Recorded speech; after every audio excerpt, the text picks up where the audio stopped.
Hello, hello, hello. I'd like to welcome you to the GoldMind Business Podcast, where we empower you to transform, scale, and thrive. And I'm your host, Bennett Santana. And today we have an exceptional guest to help kick off our first episode, where we actually have a guest, and I actually become like a reporter, which is that's the role I'm taking. And I'd like to introduce Larry Taylor, the Cash Flow Whisperer. So Larry's passion for helping businesses understand their cash flow has changed countless lives, and he's the author of the book called Hidden Messages in Cash Flow, and several other books that he has. And today we're going to dive deep into cash flow mastery, its biblical foundations, and practical tips to help you unlock success in business. So Larry, I'd like to welcome you to the podcast. Great, Bennett. It's a pleasure and an honor to be here, plus to be on the maiden voyage of your podcast. Thank you for this privilege. Hey, thank you for, like I said, being our first guest here. And so I've just to let you know, I've started this podcast just recently, and I'll spend times in this room, just really studying.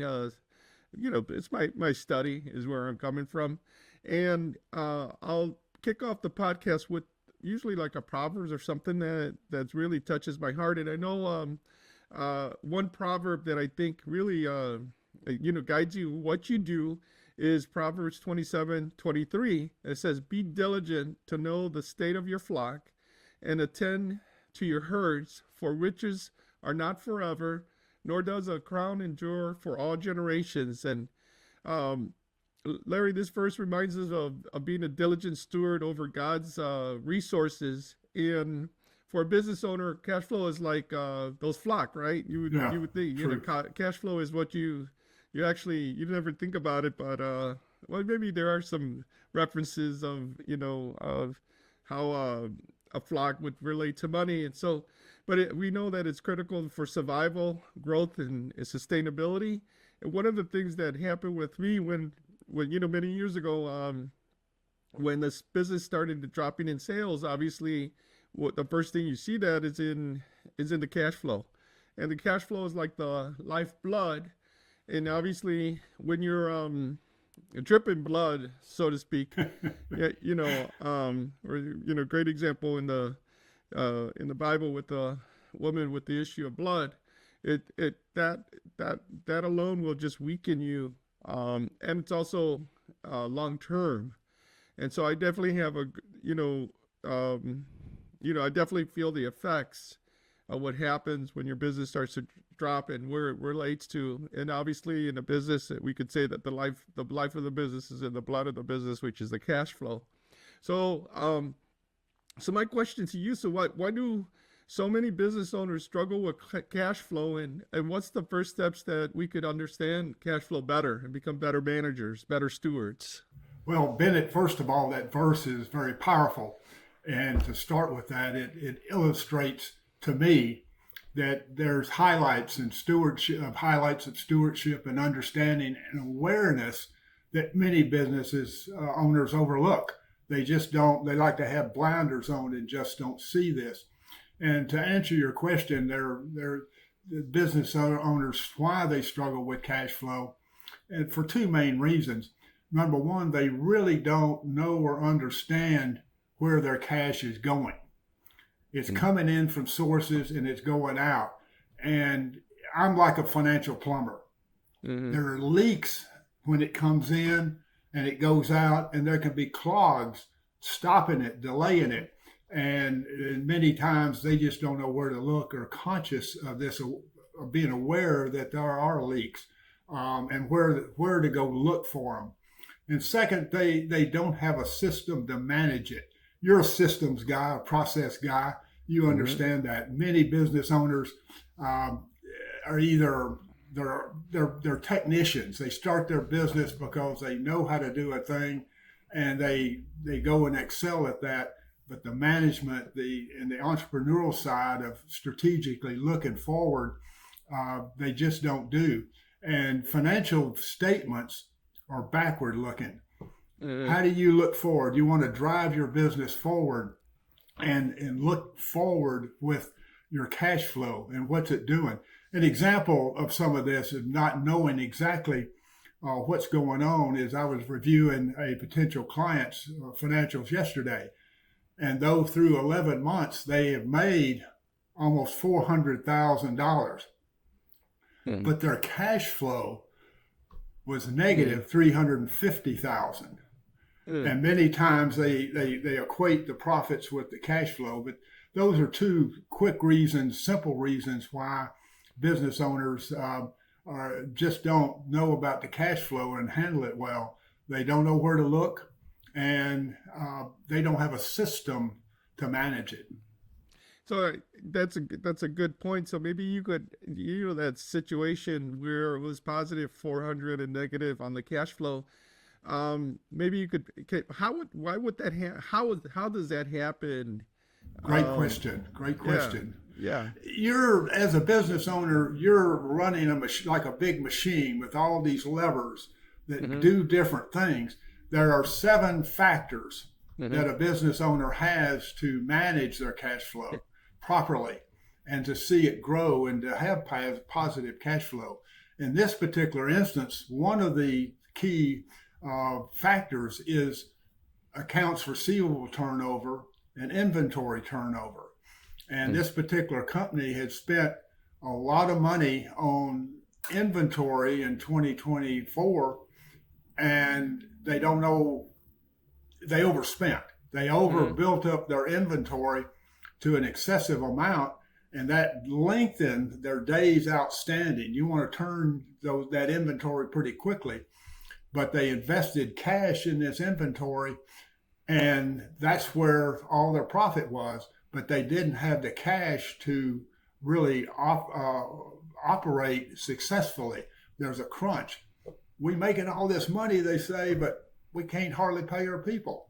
So that's those 7 levers that really affect the operation of producing positive cash flow or producing negative cash flow.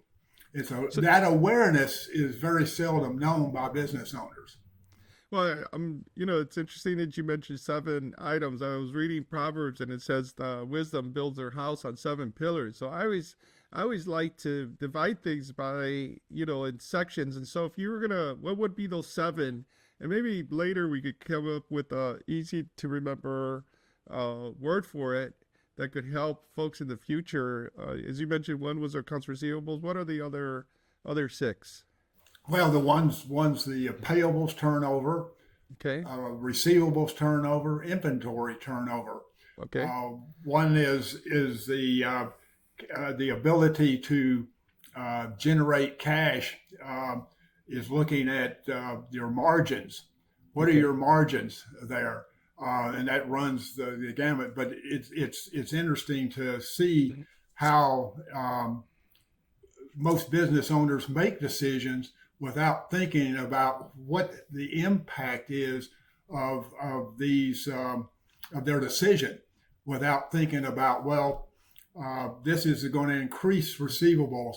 I have a lot of customers over the years that say, "Oh, I got a contract with Walmart," and I said, "That's great, that's great." Well, how fast do they pay? Well, they pay about every 120 to 180 days. Well. Uh, and you're geared for 30 days or less in Mm-hmm. order to keep your business going. Um, so those are some of the factors that are really key that a business owner ought to know. Does a business owner need to manage all this, look for this, record it, gather all the data? No. But to understand in their own mind what these critical factors, it really makes a huge difference. Your cash flow, your business tells a story, Mm-hmm. and there are 4 chapters to that story. Mm-hmm. And the first one is profitability. We're all used to profitability and our margins. So that's the first story your business tells. And Mm-hmm. most business owners stop right there. Mm-hmm. The second story is your cash conversion cycle. You spend $1 here, like you buy inventory and you sell it over here. what's the gap between the time you spend that first dollar and you receive that money back? How can we shorten it? And that awareness, that cash flow conversion cycle, how do you spend cash? Where do you spend it? When do you get it back?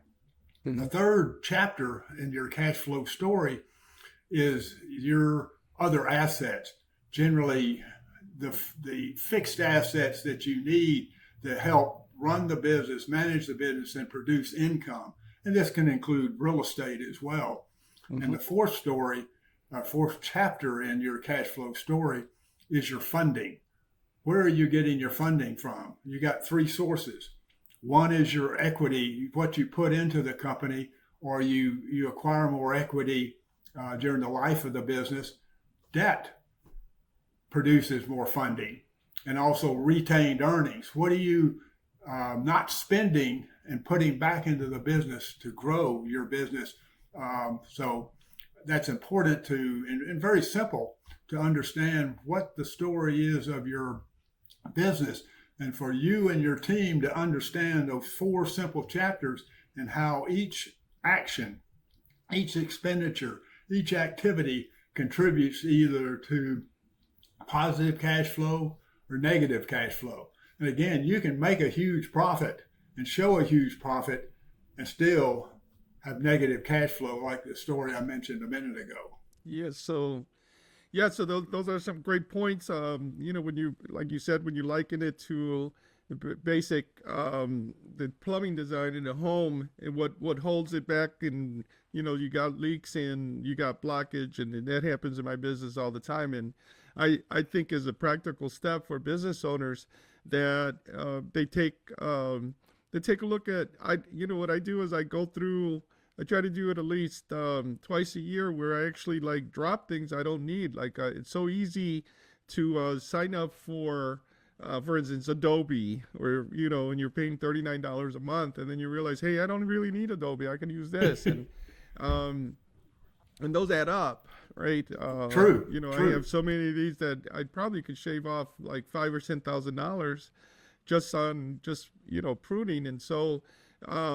It's great to look at that. So there were many great points that you mentioned, and so I'd like to getting back to the Proverbs. It says, "Do you know the state of your flock and your cash flow?" And so, how can we really know the state of our flock, right? What are some other practical thoughts that you could share with us on knowing the state of the flock? And I know, and I would like for you to mention what you do for me is where you have that ratio. I'd like for you to kind of, because also, the state of your flock, the money goes towards people. And so the more, and it's like the more people you have, the more money you're spending. So it's kind of a lagging indicator, right, when it relates True. to that. So so share with me with your thoughts about knowing your flock. Great question. In the time in ancient Hebrew, and what this verse is talking about, they were a very agriculturally related society.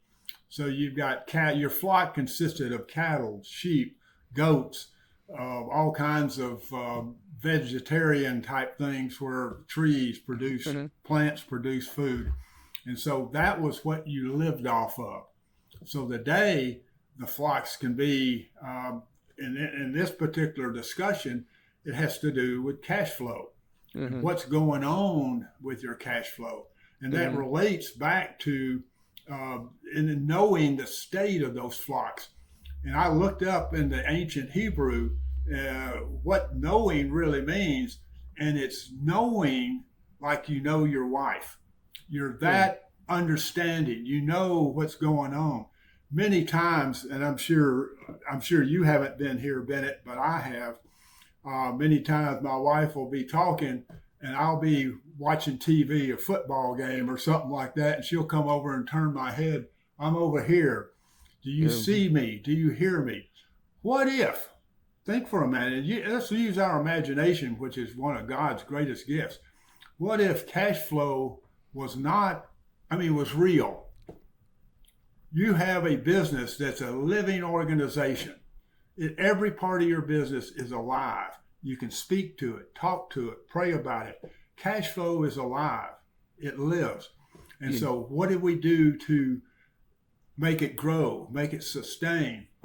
And the biggest thing that I know of in my experience is cash flow projections. One of the biggest things, and you showed this to me several months ago. You were at a conference and sent a picture you took of with your phone. The top four bankruptcy drivers are lack of cash flow management, excessive debt, poor financial planning, and poor expense control. And the solution, God's solution for each of those major factors of bankruptcy is a cash flow projection. It's looking forward. We drive our cars forward, looking through the front windshield versus looking in the rearview mirror and backing up. Financial statements are backward looking. They're fine for trends and patterns, but the cash flow projections are like a GPS system. Where are we today? Where do we want to go? And like in a GPS system, you travel around a good bit, Bennett. Mm-hmm. When you've got that, using your GPS system, you plug in where are we right now, our destination, and if you get off course, the lady on the will speak to you, turn around, turn around. Well, that's what a cash flow projection does. You project out what you want to do, your goals, your vision and mission is included in that. And then you review it on a monthly basis with the actuals. Doesn't take long to see how well we are doing. And that's one of the biggest things about knowing where your flock is and knowing every day where we are. Here's what I provide for a lot of customers. Very simple. If you can imagine this. Where are you today? What's the balance in all of your accounts, including your investment accounts? It's your liquidity. Do this every week. What's that beginning balance? What do you expect? What do you anticipate coming in that week regarding your revenues? What do you expect, or what's planned, or you already set up to flow out of your business for expenditures? What's the net? And that's what cash flow is. Very simply defined, cash flow is the beginning of your cash accounts, including investment accounts, including your debt accounts. And what's the ending balance at the end of a period? Whether it's a day, a week, a month, a year, and that's cash flow. Are you gaining? Are you losing? And cash flow projections is the best tool I've ever seen and used to help business owners know the state of their flock, which is cash flow. And cash flow, here's a good quote of mine that I use. You can make profit for a little while, or you could do without profit for a little while, but you can't go very long at all without cash flow. That's your lifeblood, as you mentioned earlier. So, that's really good. And as you start to, I think when in my studies in terms of being learning to be a true CEO in an organization, growing it from one person to more people, and then you grow it, you then have to take on the role of a CEO. And one of the things that I learned that on Mondays, the CEO reviews cash flow. That's the first thing every Monday morning, and it was put first in the program, right? You would review cash flow on Mondays. On Tuesdays, you're reviewing your marketing. Wednesdays, sales. Thursday, branch operations. That's kind of how it would go for a CEO.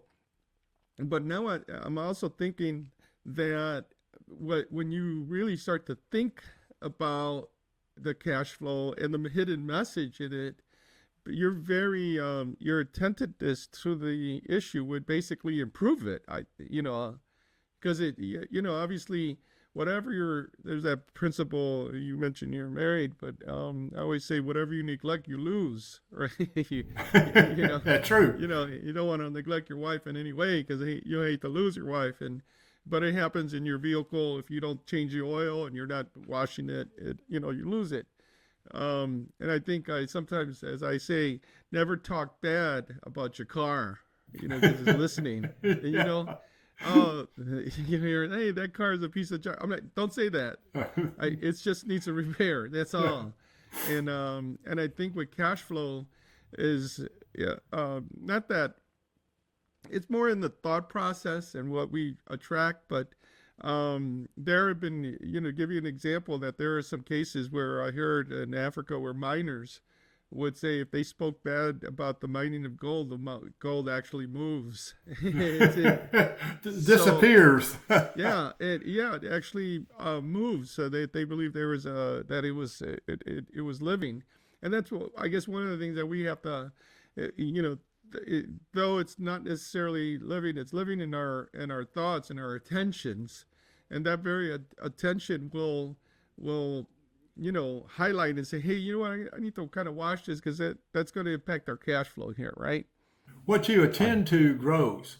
What Uh, you avoid or don't know about, you disrespect, and that creates a shrinking. Here's a great verse. I mean, you're talking about cash flow. I'm talking about cash flow, kind of being a live person and look at it as an mhm, animate object. Isaiah 58:11 says that, mhm. and we can declare this over our cash flow, that it's like a well watered garden. It's like a stream of water that faileth not. You got Psalm 107:35. Many people look at their businesses and their cash flow or other aspects of their life, possibly in seasons, as a desert. Here, God is saying, hey, rivers. I'm releasing rivers and streams into your desert and turning them into fertile valleys. So we can declare and decree as believers. God says in Job 22:28, declare a thing and it will be established. It will rise up. It will happen if Mhm. we have faith in that. So Psalm 107:35 says, hey, Jesus declared that the Lord is releasing rivers into your desert, your cash Good. flow now, and it's turned into a fertile valley that is productive and throwing off lots of cash. We got to Uh-huh. talk to it. And I know you do. We got to talk, Well, declare, decree, speak up. yeah, and it has a definitely a life of its own, but obviously, you also have to have wisdom because let's say if you're in a business where the margins are dropping because of factors that are occurring in the in the business landscape. For instance, obviously, if you're like in typewriter repair, well, you're going to have some pain, right? Versus being in automation, robotic repair, Yeah, right? yeah. And so there is some things that the cash flow will tell you that we could speak life into it. Mm-hmm. um but at the same time you have to be also aware that it might be difficult to get that flow to happen if you're in the Sierra Desert. You might Yeah, get rained on yeah, once no, every 20 years, yeah. right? And so yeah, there's that's but the highlight, if you're in the right place, right? Yeah. And obviously, as you if a lot of times you'll someone in a business, you'll be doing bad and the person who is in that same business is doing great, right? It's Yeah, an so anomaly. these are things to look at. And so as I mentioned, you do a ratio for me where you Yeah. actually, now if you know your cash flow, then you can just divide that, right? Now how do Yeah. you do that ratio that you do for me? Well, um it's called primarily the labor efficiency ratio. mhm, This was brought forth by a guy named Greg Crabtree out of Alabama, who is a CPA and a CFO. And in studying companies, he came up with this. Think about this just a minute, Bennett, and the audience. As business owners, the only thing that comes to work every day with an attitude are us as individuals. Mm-hmm. And it's hard to control our strengths and weaknesses, and we're all different people. So the people in your business, those relationships have a tremendous impact on the results of your business.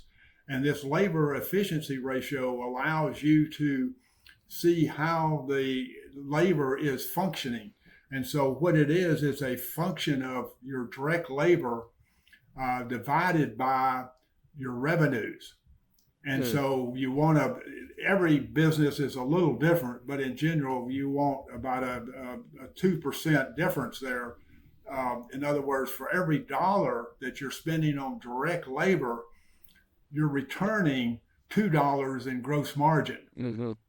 And that's an important factor. And if it's above that, you can monitor that. But especially if it's below that, you got to look at your labor.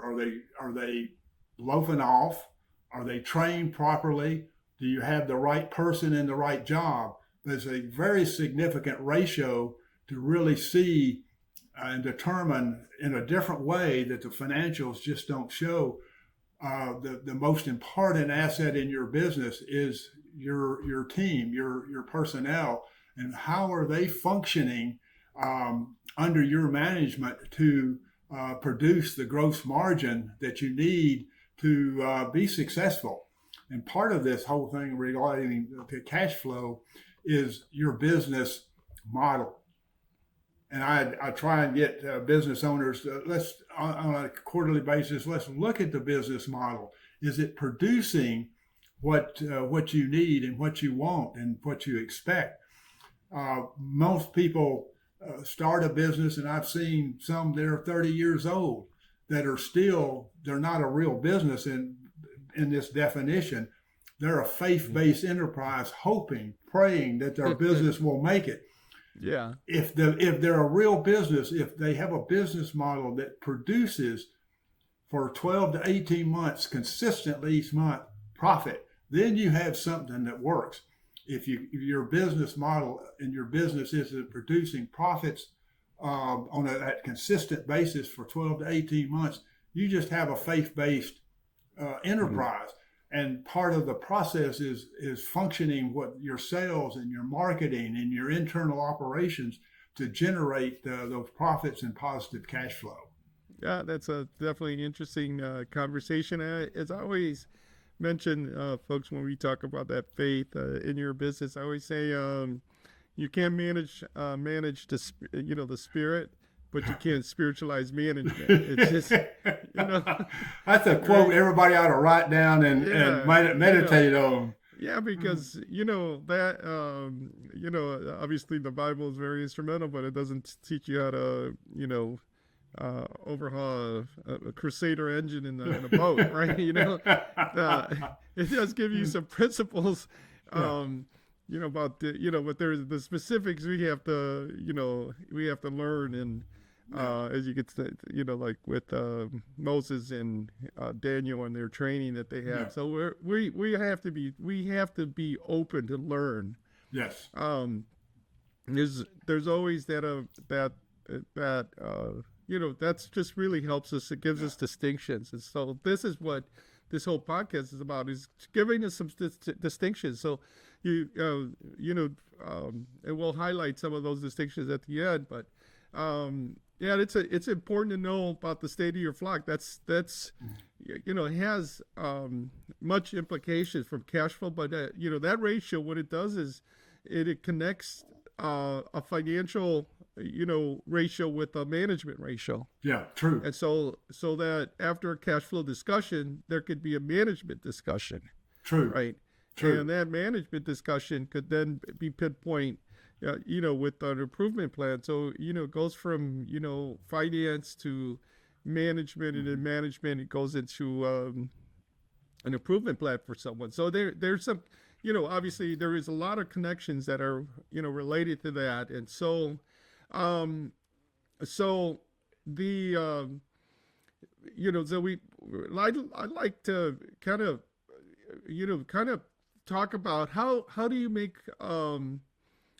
cash flow a priority in your everyday operation? How what would you suggest to a business owner or a person who's starting out as to what are the let's just say the top three things that you should do to keep it as a priority, and how do we put this into a weekly system? That's Okay. a so that's a question I'd like to ask you.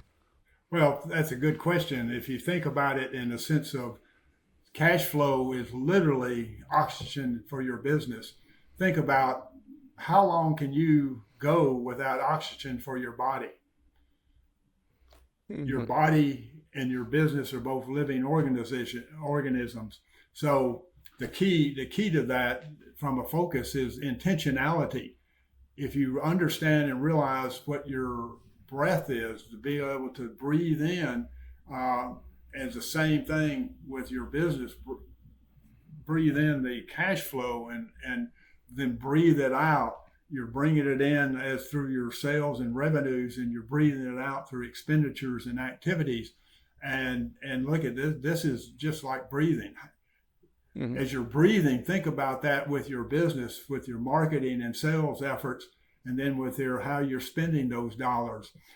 Is a very simple way, in my experience, way of handling that.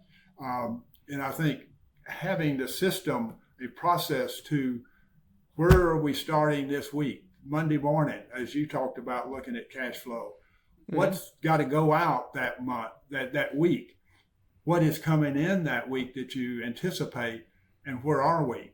Most business owners, entrepreneurs, when they get that number, they don't have to do all the figuring in this and that. Let somebody else do that.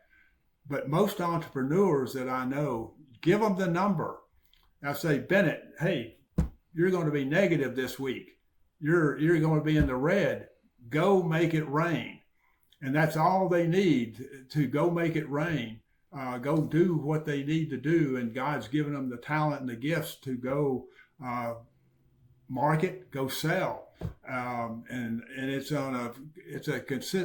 actually very simple when you look at it those ways, and put in a system of very simply knowing where you start, what's coming in, what's going out that week, and Mm-hmm. look at it. And another key thing though is looking at and analyzing and being aware and ask, are my expenditures, are my activities helping to achieve those goals that Mm-hmm. I have, which then help fulfill, bring to manifestation the vision and mission of the company. Mm-hmm. And that's a question we ought to ask every day before we spend money or go on an activity. So it's pretty simple, but the awareness, and sometimes it helps to have a guide, a Sherpa, to help you with that. So Yeah, that how could I like share that with my team? That's the other question I would have for you, and an emphasis that I want to do this year is, even with this just bad podcast of sharing that with my team members, but how can we put into to where, yeah, I will tell you, like for instance, one of my salesperson, they say, hey, hey, we need to get paid by this. Hey, we this would help us here. And you know what? That salesperson picked up the phone and called the client and said, "You need to pay us." yeah, Right? You saw on the receivable. Guess what? The yeah, check came in. yeah, So it's so there's an impact. Uh, you know that the team members could like for instance there's an entire client section on our company that they didn't have anyone to approve our invoices, and we're probably at 8 invoices with them, and my team was working on it. I'm like, you know those things are going to get charged back in a major, it's going to hit us hard. They didn't probably realize what's the impact of there's money that comes in, that comes out, and I go, that right there, money goes out. It's negative sales. Um, and they jumped on it and started writing letters to the contracting officer, that kind of stuff. So when they realized, they didn't give up, because you can't give up. And so it's important to get the team members on yeah. the same page. The awareness of the 7 factors, the awareness of cash flow with each team member I think, as you've seen and witnessed, is very important because when they see the story, the chapters of each story, and how each team member in their actions actually impacts positive cash flow or negative cash flow, and when they see where they fit into this picture, this process, and they're a vital part of that, then there's awareness, there's intentionality, and they take action because they know now what they're doing is relative to the lifeblood of the company, the oxygen coming into for the company to survive. So that's good. That's very important. So hey, I just wanted to thank you for being part of the podcast. I know as we were just reviewing, being diligent with knowing the state of your flock, and how could some of the folks that are listening be able to reach out to you and be able to find some of the books that you wrote? What would be a way for some of the listeners to reach out to you, Well, learn good. more about this cash flow? Not mystery. It's not a reveal, let's just say. to pull the curtain back on it. Yeah. Well, number one, they can go to email me at info@simpliflow. That's SIMPLIFLO.biz, BIZ. Info at simpliflow, no W on flow.biz, or they can text me or call me at 828-371-3436, and I'd love to help. It's about awareness. It's about education. As you mentioned earlier, Bennett, it's about learning, having that learner's mind. So this has been a great pleasure. Thank you, Bennett. Do you have, we have a lot of listeners that are around the world. Do you have like a WhatsApp? Something you may want to set up, because then that might be a way for folks to reach out to you. So, so awesome.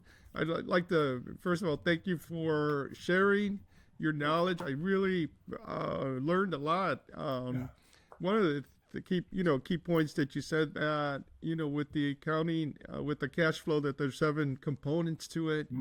I'm gonna reach back out to you to maybe we could put together more of an outline with those 7 components, and then also the four